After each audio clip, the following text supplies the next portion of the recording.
જય માતાજી, જય શ્રી કૃષ્ણ, જય સિયારામ। નવું વર્ષ, નવી દિશાઓ। પ્રિય યુવાન મિત્રો અને મારા વાલા વડીલ ભાઈ બહેનો, આજે આપણે અહીં 31 ડિસેમ્બરની રાત્રે એકઠા થઈએ છીએ। ઘણા લોકો આ રાત્રિએ દારૂ, પાર્ટી અને અવ્યવસ્થામાં પસાર કરે છે, પણ મિત્રો આ રાત્રિ આપણને ભગવાન સાથે જોડાવાની, આત્મશક્તિ વધારવાની અને જીવનને નવી દિશાઓ આપવાની છે।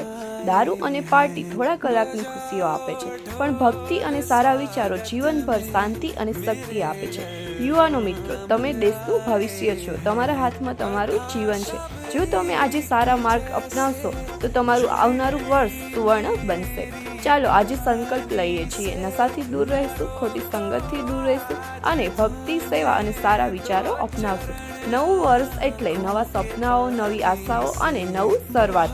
આજે આપણે ભગવાનના નામ સાથે ભક્તિ, કીર્તન અને પ્રાર્થનાથી નવું વર્ષનું સ્વાગત કરશું। આવો સૌ મળીને અહીં કહીએ કે નશો નહીં, ભક્તિ હા, પાર્ટી નહીં, પ્રાર્થના હા। પરમાત્મા આપણા સૌને સદબુદ્ધિ આપે, સ્વસ્થ જીવન આપે અને સફળતાનો માર્ગ દોરી આપે। નવું વર્ષ સૌ માટે સુખી, શાંતિ અને સમૃદ્ધિ લઈને આવે, એ જ મારી પ્રાર્થના છે।